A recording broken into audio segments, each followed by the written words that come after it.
AC, Bhaktivedanta Swami Srila Prabhupada ISKCON, VPT, founder Acharya Srila Prabhupada Ananda Kuri Vaishnavinda Kita, Namacharya Srila Harinasa Kita, Shri Sakasarora Kita, Prince of Shri Krishna Chaitanya Pavichananda Shravaitananda Srivastava Gauravakinda Kita, Shri Shri Radha Krishna Gauravana Shamkhan Radhikan Vigovana Kita, Brahmavai, Jamunavai Kita, Bhakti Tasadevi Kita, Shri Harinanda, Shri Harinam Sankirtan Kita, Shri Prabhupada Dham Kita, Shri Dham Dham Kita, Shri Bhagavatam Kita, Shri Karnitaya Maya Krishna Shri Kita, Shri Kasinath Maharaj Kita, Shri Hridayaram Kita, Shri Nrsimha Bhagavan Kita, Shrimati Vrindadevi Kita,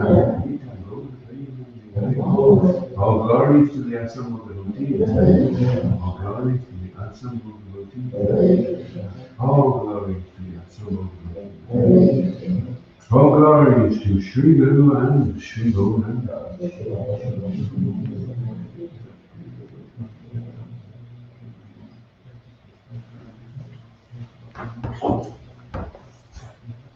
For those who speak in our religion,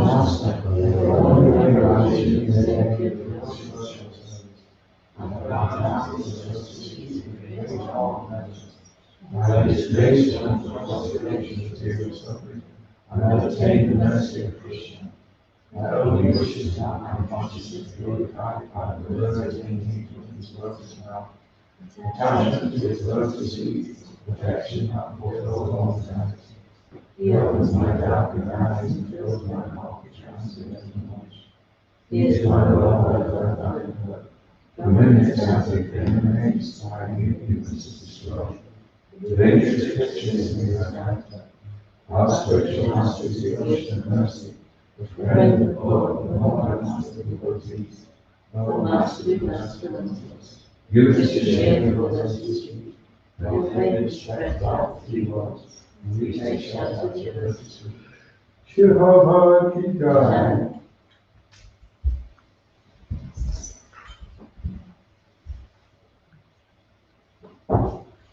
Our dear Lordship, Shri Bhagavad Gita, please take his word with your mercy, so that it's called to chapter and inspiration of the happy devotees, and the blessings of Sri David, and especially in what you do with our devotees.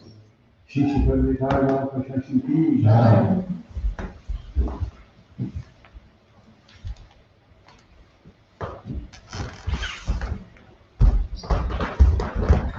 Hare Krishna, Hare Krishna.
Hare Krishna, Hare Krishna.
Jaya Radha Madhava Kunja Vihari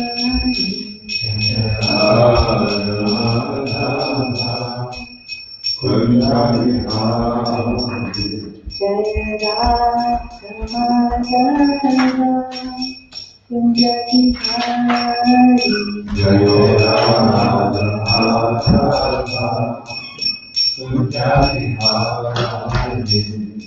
Gopi Jana Vallabha Girivardhari Jaya Gopi Jana Vallabha Girivardhari Jaya Gopi Jana Vallabha Girivardhari Jaya Gopi Jana Vallabha Girivardhari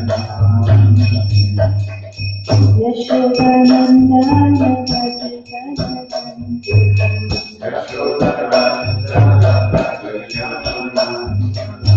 Yashodanandana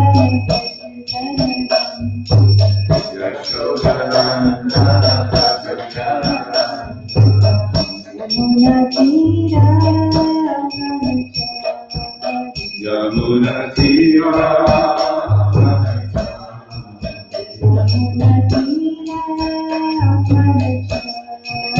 Yamuna Tira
Jaya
Reading from Sri Prabhupada Lila Amrita.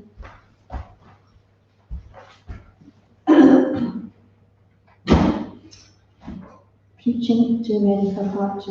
When Hari Krish mentioned that he was spending 2.5 hours to cook Sri Prabhupada's lunch, Prabhupada said, "You do not know how to cook. I will show you and do it in 1 hour."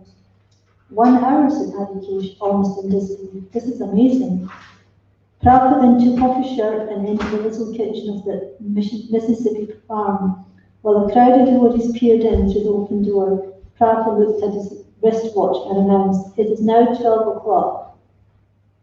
He used the same 3-tiered brass cooker he had brought to America in 1965. In the bottom section he put mung beans in water, in the middle section he put rice, and in the top he arranged various cut vegetables, squash, peas, potatoes and cauliflower.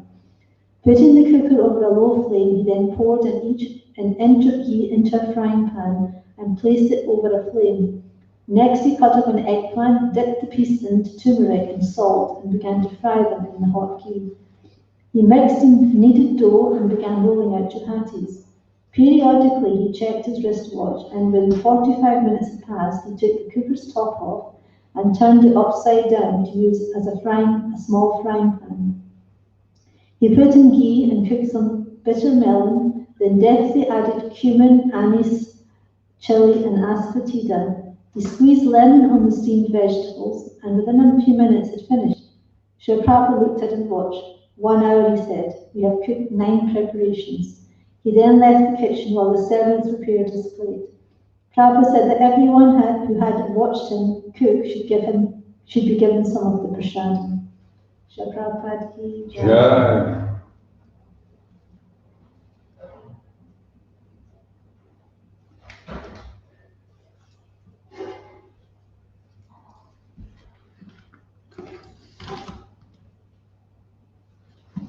Om Namo Bhagavate Vasudevaya.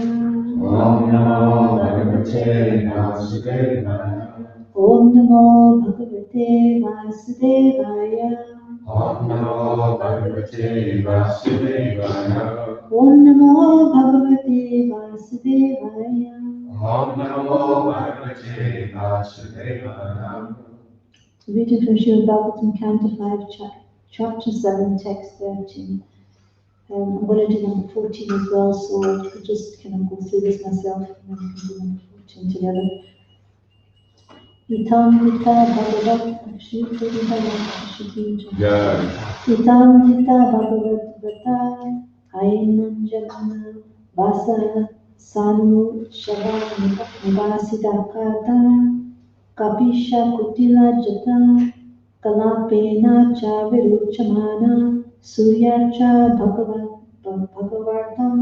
Bhagavantam Hiranyayam Purusham Ujani Surya Mandali Bhui Patishtan Etat Huvacha. Translation. Maharaj Bharat appeared very beautiful. He had a wealth of curly hair on his head, which was wet from bathing 3 times daily. He dressed in a deer skin. He worshipped Lord Narayan, whose body was composed of golden effulgence, and who resided within the sun. Maharaj Bharat worshipped Lord Narayan by chanting the hymns given in the Rig Veda, and who recited the following verse as the sun rose. Prabhupada Shri Prabhupada Ki Jai. The predominating deity within the sun is Hiranyaya, Lord Narayan. He is worshipped with the Gayatri mantra, Om Bhurbhuva Swaha, Tat Savitur Varenyam Bhargo Devya Devasya Dhimahi. He is also worshipped by other hymns mentioned in the Rig Veda. For instance, Deya Sada Savitra Mandala Madhyavati. Within the sun, Lord Narayan is situated and he has a golden hue. Text 14.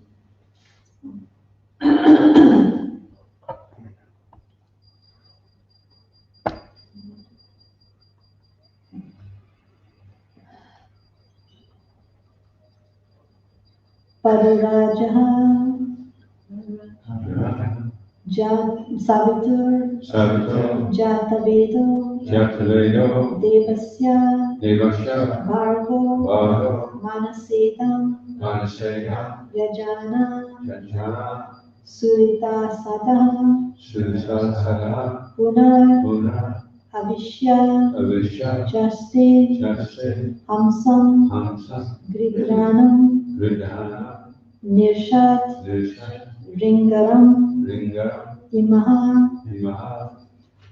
Paro Raja Savitur Jata Vedo Devasya Bhargo Manasedam Yajana Surita Sada Punar Avishya Chashti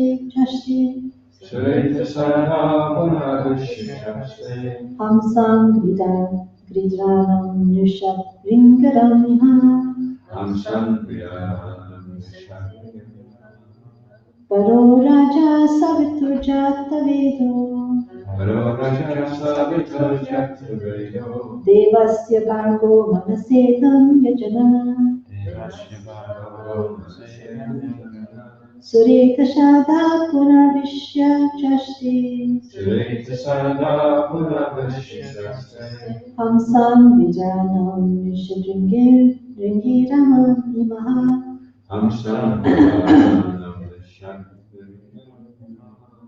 Paro Rajaha Savitur Jato Vedo Devasya Bhargo Manasedam Yajana Surita Sada Punaravishya Chashti Hamsam Vijanam Nishadringiram Imaha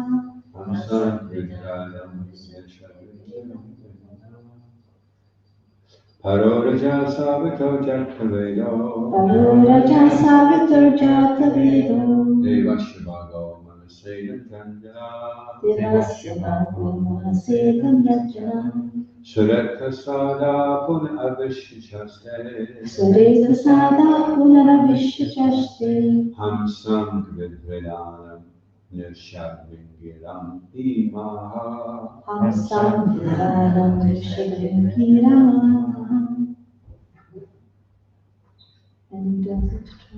Paro Raja Savitur Jata Vedo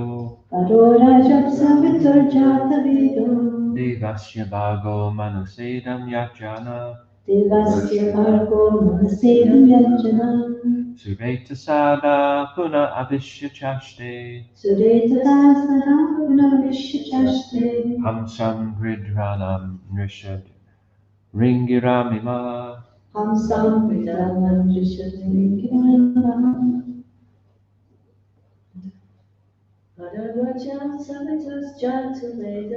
Paro Raja Savitur Jata Vedo Devasya Bhargo Manasedam Yajana Surita Sada Punaravishya Chashti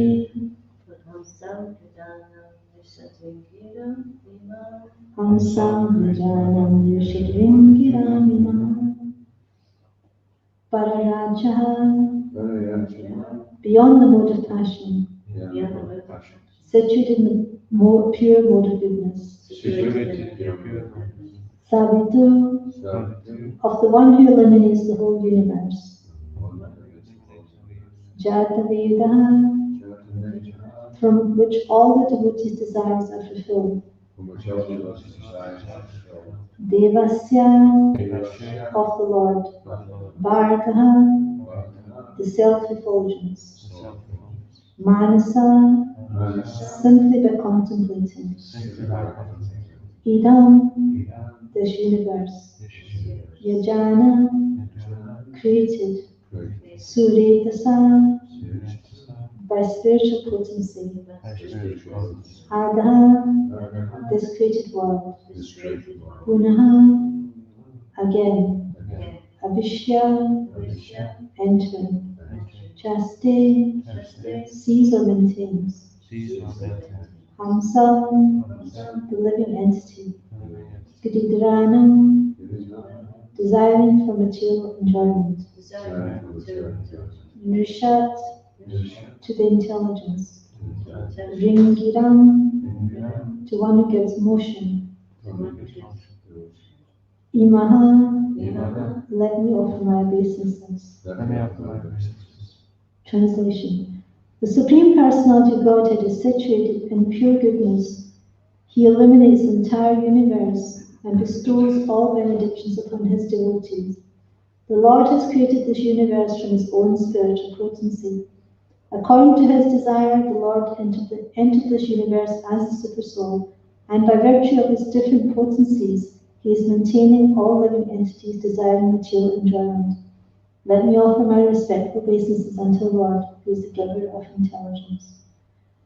Prabhupada Ki Jai.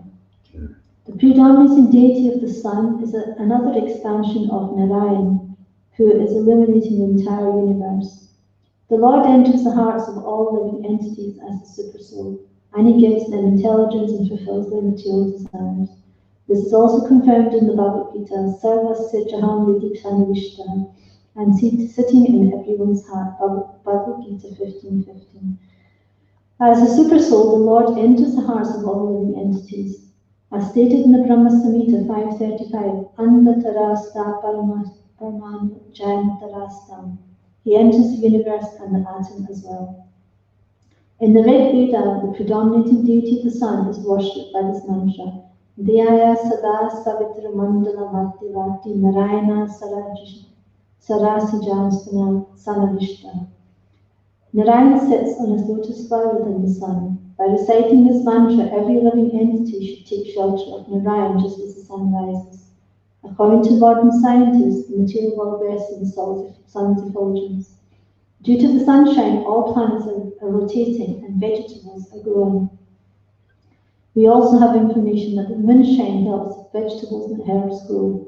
Actually, Narayan within the sun is maintaining the entire universe. Therefore, Narayan should be worshipped by the Gayatri Mantra or the Rig Mantra. Thus ends the Bhaktivedanta purports of the 5th canto, 7th chapter of Srimad Bhagavatam entitled Activities of King Bharat. Om Jnanatimiram Yasya Gyananjana Shalakaya Chakshuruntam Yena Tasmai Shri Gurave Namaha. Jai Shri Krishna Chaitanya Prabhu Nityananda Shri Advaita Gadadhar Shivasadi Gaura Bhaktivedanta. Hare Krishna Krishna Krishna Krishna, Hare Hare, Hare Ram Hare Ram Ram Ram Hare Hare. The verse again. The Supreme Personality of Godhead is situated in pure goodness. He illuminates the entire universe and bestows all benedictions upon his devotees. The Lord has created this universe from his own spiritual potency. According to his desire, the Lord entered this universe as a supersoul, and by virtue of his different potencies, he is maintaining all living entities, desiring material enjoyment. Let me offer my respectful obeisances unto the Lord, who is the giver of intelligence. So just to recap, in the last, the verse before the last, in verse 12, then Bharat Marj, he's shown that he's absorbed in devotional service to Krishna, and he's experiencing these ecstatic symptoms of bhava. His hair is standing on end, his body is trembling, and tears are flowing from his eyes. and he's constantly meditating on the Lord's lotus feet. So these Prabhupada says his heart was, which was like a lake, was filled with ecstatic love. So it's a very exalted stage of devotional service, not just the beginning stages of sadhana bhakti, but this is actually the stage of bhava, which is the next stage, which is just before love, Krishna praying, before love of God. There's a stage called bhava, and these are the ecstatic symptoms one experiences. In the Shikshashtakam, the verse stating that Lord Chaitanya is saying, when will my eyes be filled with tears when I chant your holy names, when will my voice choke up, and when will the hairs of my body stand on end at the recitation of your holy name? So these are the symptoms of bhava. And so you can see that Bharat Maharaj is in a very elevated stage of devotional service. He's not just at the beginning stage. And he's worshipping the sun, the Surya Narayan. He's worshipping Narayan in the sun. So, and he's chanting his mantra from the Rig Veda. This mantra here is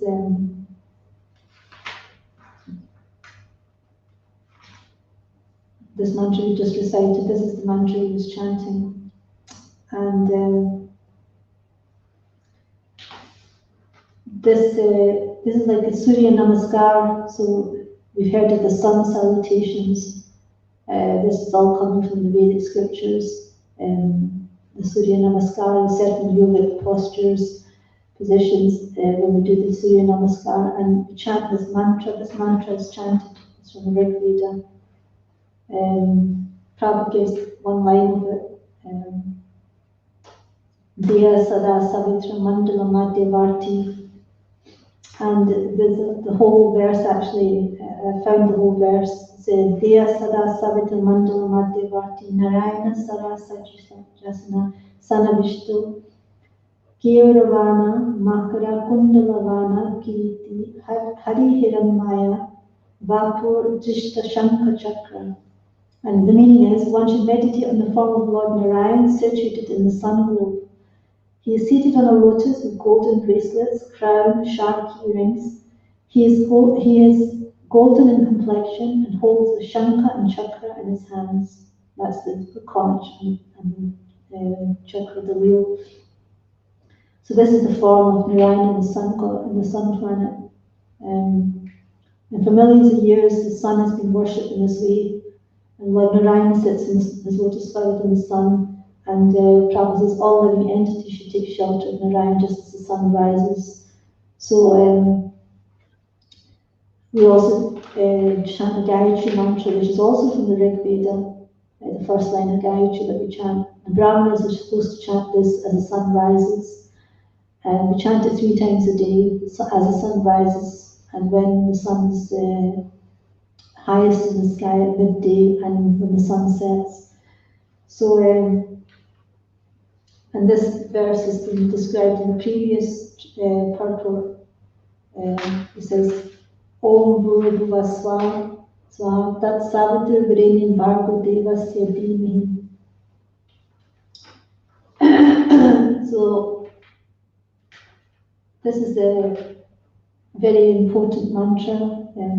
Of course, it's very well known, and you can find it anywhere on the internet or anywhere, but it's not necessarily that we can chant it unless we've been authorized to chant this mantra. It's not going to have any benefit. If it's not coming from parampara and we're not qualified to receive it, then even if we chant it, then it's not going to have so much benefit. That's why Prabhupada gave this mantra for those who are Brahman initiated. And it's a mantra that we chant silently. So it's not a mantra that's like the Hare Krishna mantra is for everyone, anytime, anywhere. But the Gayatri mantra is only chanted certain times of the day, and only qualified persons can chant it. So, so here we see that. So the sun's being worshipped by Bharat Maharaj, and Prabhupada saying, due to the sunshine, all planets are rotating and vegetables are growing. And in the Brahma Samhita, it's described that the sun is actually one of the eyes of Krishna. And it says, Yach Chakshur Esha Savita. So one of his eyes is the sun, one of his eyes is the moon. So Krishna himself says that in the Bhagavad Gita, that I am the light of the sun and moon. So just like we have got our eyes and we can see to some extent, we can see maybe a few hundred yards. We can't really see too much detail any further than that. And so we're very limited in our senses, especially our eyes. But the eyes of God are so powerful that he can see the whole universe. So Prabhupada said, just try to understand the one eye of God, but you cannot understand it in one eye. What will you understand of God? So we can't even understand the sun. So how can we understand the whole body of the Lord when we can't even understand his eye? So the sun is one of the most important planets in the universe. Here we can see that Narayan is within the sun, is maintaining the entire universe. So Srila Prabhupada says that the Lord is like the sun which illuminates everything and cannot be illuminated by anyone. So just like the sun's giving illumination to the whole universe, but nothing can give illumination to the sun. The sun's getting an illumination from the Brahma Jyoti, which is the Supreme Lord's effulgence. So also the Lord has entered within the sun, and he's maintaining the whole universe by that potency of the sun. And also he's present in the hearts of all living beings. So Krishna says, I'm the super soul in all living entities. And I'm sitting in everyone's heart as a super soul. So this Paramatma feature of the Lord as super soul, he's maintaining the body. There was an interesting purport found in the 7th canto of the Bhagavatam. And Prabhupada says that the living entity desires a particular type of material enjoyment, and thus the Lord supplies him with a body which is like a machine. Just to keep him alive in that body, the Lord remains with him as the Purusha, the super soul. So actually, our body is being kept alive, not by the soul, but actually by the super soul, because even if the soul was present in the body, without the super soul, this body wouldn't be able to function, this body wouldn't be kept alive. So the Lord's actually maintaining this body. And Prabhupada says the Supreme Lord Purusha remains with the Jiva to enable him to enjoy material facilities. So the living entity can't actually enjoy, even if the soul enters the body, it can't actually enjoy unless the super soul is there, because the super soul is facilitating all his desires. He's fulfilling all his desires, and he's witnessing all his activities. So it's not enough for the soul to be present in the body for it to be alive. The super soul has to be present too, and to keep the body alive and to give the body to actually fulfill the desires, the material enjoyments that the living entity wants to enjoy. The Supreme Lord is providing that, supplying that. And so the living entity is dependent on the Lord for its maintenance, for the body to function, for the body to be actually alive. We are dependent on the super soul. And also the brain is dependent on the Lord. And Srila Prabhupada says the brain is nothing but matter. But when electrified by the energy of the Supreme Personality of Godhead, the brain can act just as iron can burn when made red hot by the influence of fire. So the brain is just a lump of matter, and it doesn't have any independent power for which to actually think or act. It can only act when favoured by Krishna, but when it's favoured by the Supreme Lord. So we're totally dependent, the body is totally dependent on the Lord to help it move, to help it function. So how can we say that, we're independent? We're totally dependent on the Lord for everything, for our maintenance, for the body to function, for the brain to act, for our living entity actually to be, all his desires being fulfilled by the super soul. So this is the power of the Lord, and it's interesting because all these things are stated in the Bhagavatam so that we can actually understand that the Lord is actually creating such an arrangement for us to enjoy this world. He's entering all the atoms in the universe. He's entering the sun. He's entering the body as a super soul. So just so that we can actually enjoy this world, and then so it'll help us to appreciate the Lord, and then start trying to, feel like why are we, causing all this for the Lord to serve us in all these ways? We should be serving Him. So it actually helps us to come to a higher state of consciousness, and instead of trying to enjoy this world for our own material pleasure, then we try to get free from this enjoying spirit and to give pleasure to Krishna, to give pleasure to the super soul. And throughout the Bhagavatam, there's so many places where this creation is described. In fact, there's so many places in the second and third canto where creation is described again and again. And this is actually to help us to appreciate what the Lord is doing for us, so that we can actually start serving Him, get free from this enjoying propensity. Because the Lord is making such an arrangement. We can see just by the sun, the sun's actually maintaining the universe through its potency, and the vegetables are growing, the planets are rotating by the energy of the sun, and the moon as well. The moonshine also helps vegetables to grow. So the Lord's entering all these planets, and they're staying in orbit just to facilitate our material desires, just so that we can enjoy this material universe, this material world. And so any person with a bit of gratitude will think, well, why am I trying to enjoy this world in such a way that the Lord's creating such an amazing arrangement just so that I can enjoy and let me serve Him. So this is the awakening of our devotional service. So there's many types of topics explained in the Bhagavatam, and this is another topic of Maharaj Bharat. Maharaj Bharat is he's performing all these wonderful devotional activities, and he's experiencing so much ecstasy in devotional service. But as we can see through the story, that he becomes attracted to a deer and falls down into a deer's body. But then he's also again reinstated into a body, in another body after death, as a Saint Jagannath. So this is to show that the devotional service is never lost. There may be some impediment on the way, there may be some hindrance, or there may be some temporary stop, but devotional service continues on.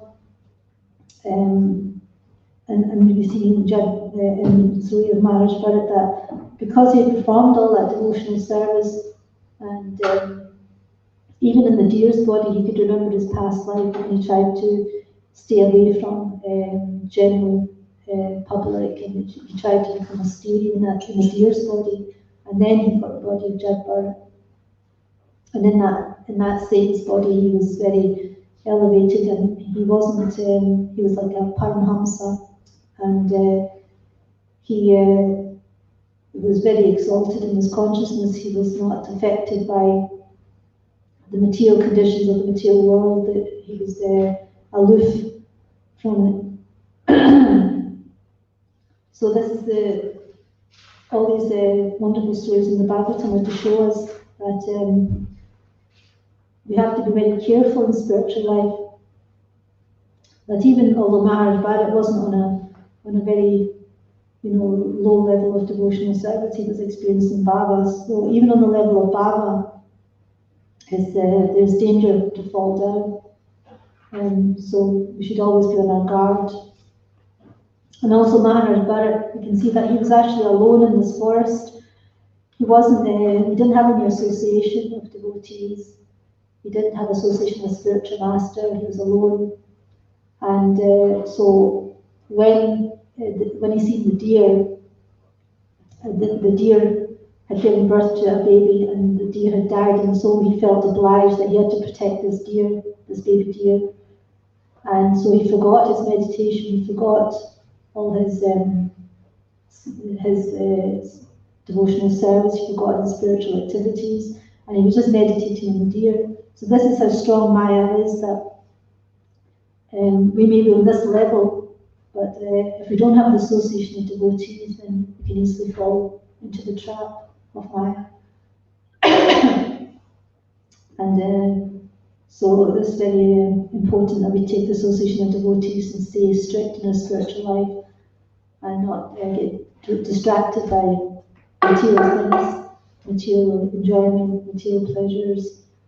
Or here, even it wasn't even a material pleasure, it was just he felt obliged to protect his deer. So it's a very interesting scenario. Is there any questions or comments? Any corrections?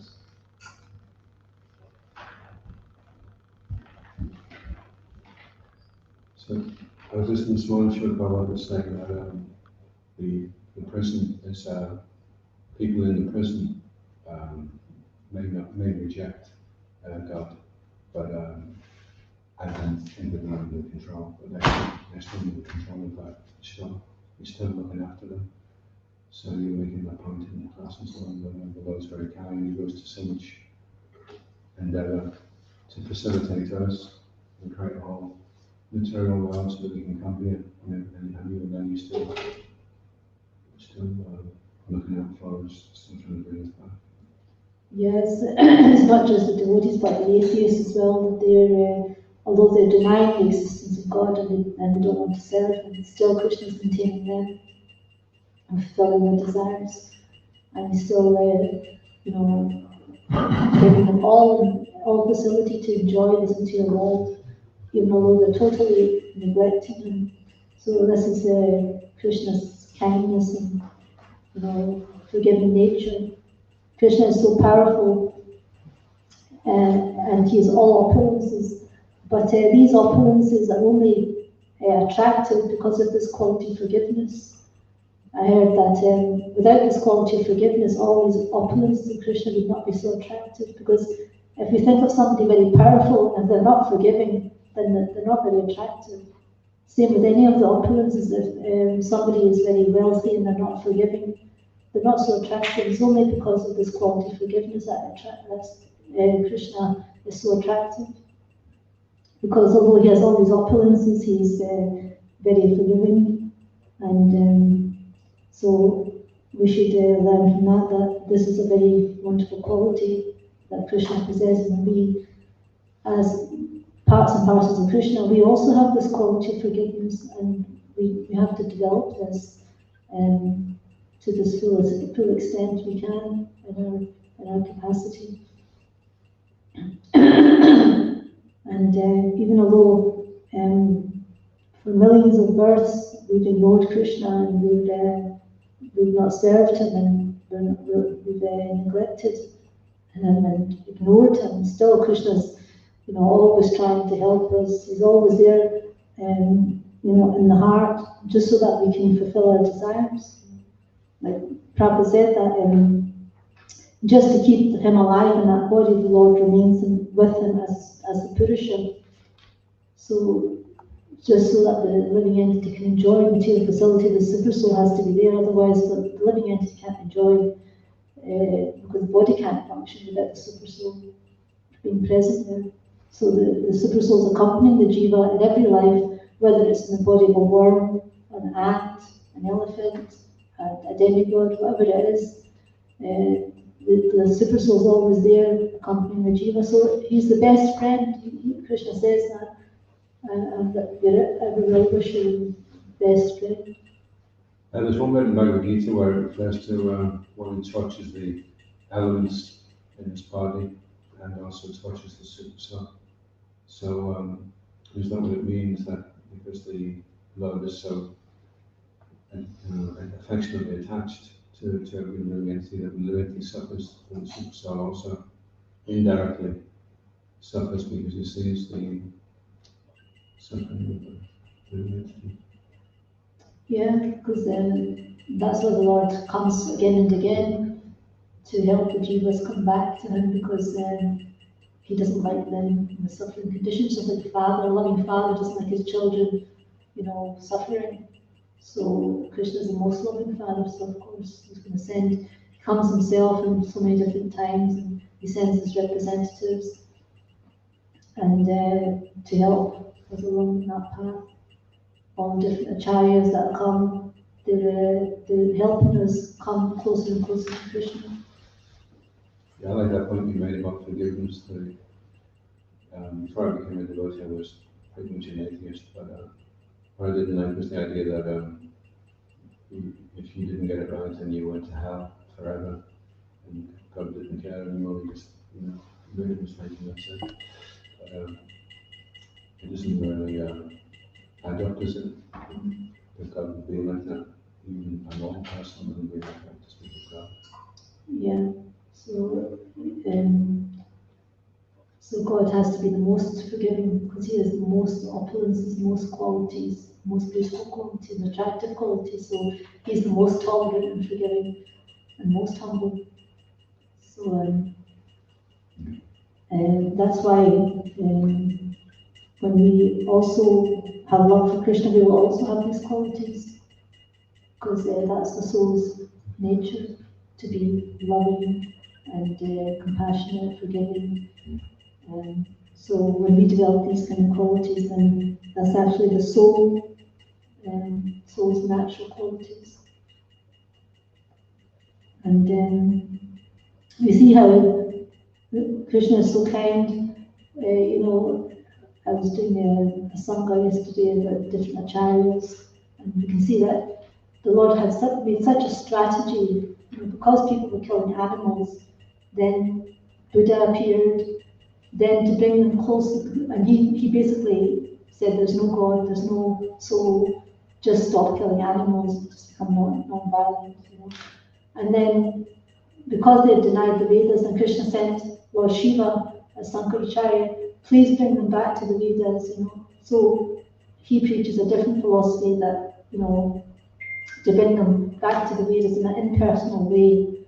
And then he sends Ramanujacharya, who's an incarnation of Lakshman, and to bring them to the Vedas in a personal way, to reveal that the living entity is not God, but is a part and parcel of God, and our nature is to eternally serve Him. And then Madhvacharya comes, who's an incarnation of the Vayu, and he preaches even more personal philosophy. So closer and closer, and then Lord Chaitanya comes personally himself to give us the most important, ultimate, philosophy of Achinta Veda Tattva, to help us understand that everything is inconceivably, simultaneously one and different. The Lord is simultaneously one and different with His creation. So, and then Prabhupada comes as an acharya to spread it all over the world. And it's just, what Prabhupada did was inconceivable, because all the other acharyas were in India, and they preached to people that had that Indian culture so they could accept it. But Prabhupada went to the West and preached to people who didn't have any idea of Vedic culture at all. So Srila Prabhupada performed a miracle. So we can see how the Lord's always trying to help the jivas come closer and closer to Him in some way or another, and he devises all these plans to help us, to bring us closer to Him. So we always have to be grateful that the Lord is looking after us and bringing us closer and closer to Him, helping us to understand our loving relationship with Him. So we can see that the Lord is always looking after the jivas and trying to help them. Although He's given us the independence, He's given us minute independence to love Him or not to love Him. And so He doesn't take that away, that free will away, but it's up to us to understand that we're not really enjoying without Him. There's no pleasure without serving Krishna. It's just like trying to water the branches or leaves of a tree. Without watering the root, the tree is going to shrivel up. watering the leaves and branches are not going to be nourished, they're going to just fall off eventually. So, for our own pleasure and benefit, we need to serve Krishna, because we're the ones who are going to benefit from it. Krishna's not the one who's actually going to benefit from our service, because he's already self-satisfied. We're the ones who are going to benefit from serving him. So we're the ones who are looking for pleasure, that pleasure, we're trying to find it in everything, but everything's actually Krishna's energy. So like, whatever we're trying to enjoy, it's all energy of Krishna. You know, we're getting the pleasure of the sunshine from Krishna. The sun is providing us with sunshine, and that's, you know, without the sunshine, you know, just darkness. There wouldn't be any life on the planet. So all these of Krishna's kindness on us. So any other questions?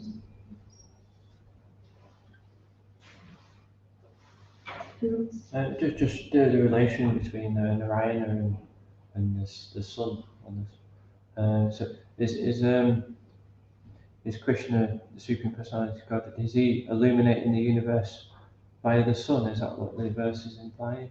Or also is it naturally illuminated? Well, he's illuminating the universe through the sun. Yeah. That's right. Yeah.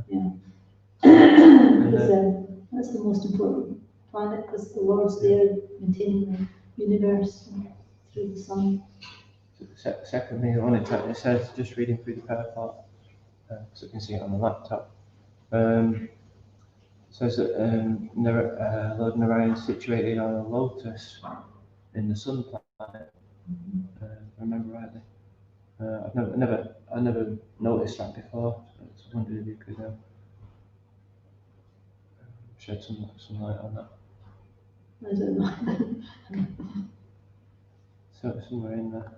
Yes, but Narayan sits on his lotus flower within the sun. Yeah. The Lord's always got a sitting place, so a lotus is his sitting place. So just like Brahma sits in a lotus flower, Yeah. Narayan sits in a lotus flower. I'm sure there's others that sit on lotus flowers as well. Just thinking that's a nice meditation when looking at the sun. And that was the culture that everyone would just, when they see the sunrise, they'd be, you know, meditating on the sun, and Narayana and the sun planet, and offering obeisances to the sun, Surya Namaskar. And I mean, even to this day, people are still doing that. So it's part of, you know, a meditation. And Brahma is chanting Gayatri mantra to offer obeisances to the sun, Surya Narayan as well. So yeah, all these mantras are there to help us. But then, as I said, the Hare Krishna mantra is the most powerful, because and also the most accessible. Anyone and everyone can chant it at any time of the day and night. It's not necessarily have to chant it at such and such times. And we all get the benefit, even if we're not qualified. Everyone has the opportunity to chant it. So it's the most magnanimous mantra, the most elevated mantra. You were mentioning the Gayatri mantra, Prabhupada was listed in the purple, and Mahaprabhu was saying that the Gayatri mantra is like one circle, and then the Maha mantra is like a bigger circle. So the bigger circle goes lower down, and then it takes an immediately higher up. But for the Gayatri mantra, you have to be already elevated, and it does elevate you, and not as high as the Maha mantra elevates you. Yes. Yeah, because the Gayatri mantra helps us to chant the Hare Krishna mantras, to help us chant it more purely. But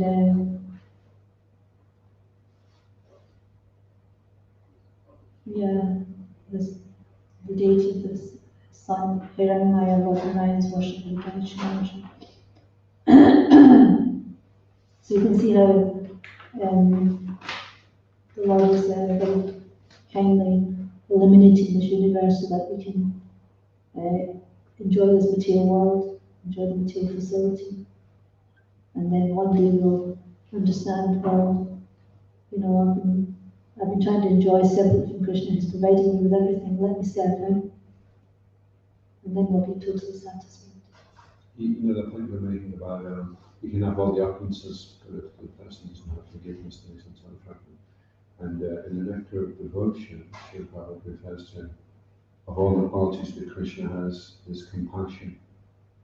For the conditioned soul is the most important one. It's this compassion he's looking for. And this can only be compassionate, this forgiveness, right? Yeah, that's it. And he says, therefore, instead of offering obeisances to Krishna directly, devotees offer obeisances to his compassionate nature. Actually, because Krishna is the Supreme Personality of Godhead, it is very difficult to approach him. But the devotee is taking advantage of his compassionate nature, which is represented by Radharani, always made Radharani through Krishna's compassion. Yeah, Krishna's all the compassion and kindness and love. Srimati Radharani represents that. So she's more approachable. Okay. If there's no more questions, I can stop here. Thank you for the questions. Granthra Srimad Bhagavatam ki jai. Srila Prabhupada ki jai. Govinda Maharaj ki jai.